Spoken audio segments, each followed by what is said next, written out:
Hello friends, कैसे हैं आप सब लोग। तो फ्रेंड, आज की क्लास में हम बात करेंगे सामान्य ज्ञान के बारे में।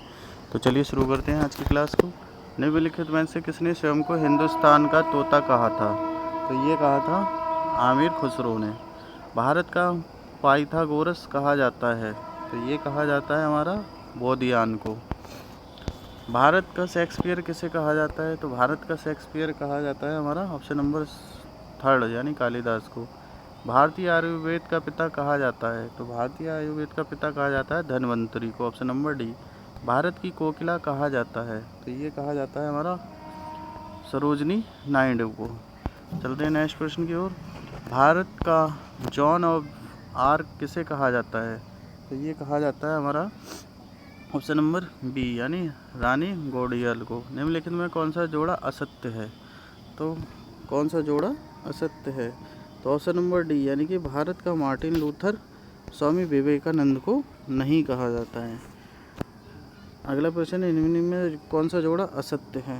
तो इसमें ऑप्शन नंबर बी यानी कि स्थानीय शासन का जनक बलवंत राय मेहता को नहीं कहा जाता है। भारत का मैकियावेली किसे कहा जाता है। तो ये कहा जाता है चाणक्य को। जनहित याचिका का जनक किसे कहा जाता है। तो ये कहा जाता है हमारा ऑप्शन नंबर सी यानी पीएन भगवती को। एशिया का ज्योति पुंज किसे कहा जाता है। तो ये कहा जाता है महात्मा बुद्ध को, ऑप्शन नंबर ए। भारतीय हिंदू एवं नव जागरण का पिता किसे कहा जाता है। तो ये कहा जाता है हमारा ऑप्शन नंबर डी यानी कि स्वामी विवेकानंद को। निम्नलिखित में कौन सा जोड़ा गलत है। तो ये हमारा ऑप्शन नंबर डी यानी भारत का मोनालिसा मधुबनी, ये हमारा गलत हो जाएगा। भारत का पिकासो कहा जाता है। तो भारत का पिकासो कहा जाता है ऑप्शन नंबर ए यानी मकबूल फिदा हुसैन को। भारतीय मोनालिसा कहा जाता है। तो भारतीय मोनालिसा कहा जाता है हमारा ऑप्शन नंबर ए यानी बड़ी गट्ठी को। भारत का शादी कहा जाता है। तो ये कहा जाता है हमारा ऑप्शन नंबर ए यानी हसने देवलवी को। चलते हैं नेक्स्ट प्रश्न पर। सर्वप्रथम पाई के मान की गणना किसने की थी। तो ये की थी हमारी ऑप्शन नंबर ए यानी आर्यभट्ट ने। शल्य चिकित्सा का पिता किसे कहा जाता है। तो ये कहा जाता है ऑप्शन नंबर बी यानी श्रुश्रुत को। शून्य की देन किसकी खोज माना जाता है। तो ये माना जाता है हमारा ऑप्शन नंबर बी यानी भारत को। भारत का बिस्मार्क कहा जाता है। तो ये कहा जाता है सरदार वल्लभ भाई पटेल को।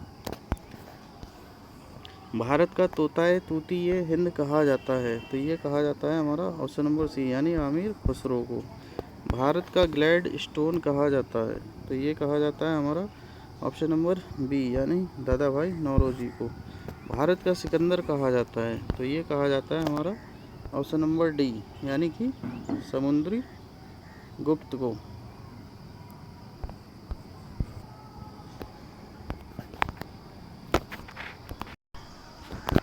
पुनः जागरण का पिता किसे कहा जाता है। तो ये कहा जाता है हमारा ऑप्शन नंबर बी यानी कि मैकियावेली को।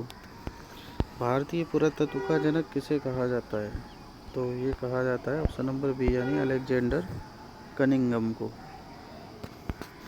भारतीय ऐतिहासिक काल का जनक किसको बताया है। तो ये बताया हमारा option number B Robert Bruce Foote को। भारतीय बजट व्यवस्था किसे कहा जाता है। तो ये कहा जाता है ऑप्शन नंबर सी यानी कि जेम्स विलियम्स को। फिर नेक्स्ट प्रश्न पे, भारत में हरित क्रांति का जनक किसे कहा जाता है। तो ऑप्शन नंबर बी स्वामी नाथन को। हरित क्रांति का जनक किसे कहा जाता है। तो ये कहा जाता है हमारा ऑप्शन नंबर सी यानी कि ऑप्शन नंबर ए नॉर्मन बोरलॉन्ग को। श्वेत क्रांति का जनक कहा जाता है। तो ये कहा जाता है ऑप्शन नंबर सी यानी वर्गीस कुरियन को। पंचायती राज का जनक किसे कहा जाता है। तो ऑप्शन नंबर ए यानी बलवंत राय मेहता को। स्थानीय स्वशासन का जनक कहा जाता है। तो ये कहा जाता है ऑप्शन नंबर बी यानी कि लॉर्ड रिपन को। कश्मीर का अकबर किसे कहा जाता है। तो ये कहा जाता है हमारा ऑप्शन नंबर सी यानी जोएनुअल बद्दुइन को। क्वेश्चन नंबर 34, अकबर का पूर्वगामी किसे कहा जाता है। तो ये कहा जाता है ऑप्शन नंबर बी यानी कि शेरशाह सूरी को। लघु अकबर किसे कहा जाता है? तो ये कहा जाता है हमारा ऑप्शन नंबर सी यानी कि दारा शिकोह को। तो फ्रेंड ये थे हमारे आज के क्वेश्चन। आई होप आपको पसंद आए होंगे। अगर पसंद आए तो वीडियो को लाइक कीजिए, शेयर कीजिए, चैनल को सब्सक्राइब कीजिए। मिलते हैं नेक्स्ट वीडियो में, तब तक के लिए धन्यवाद।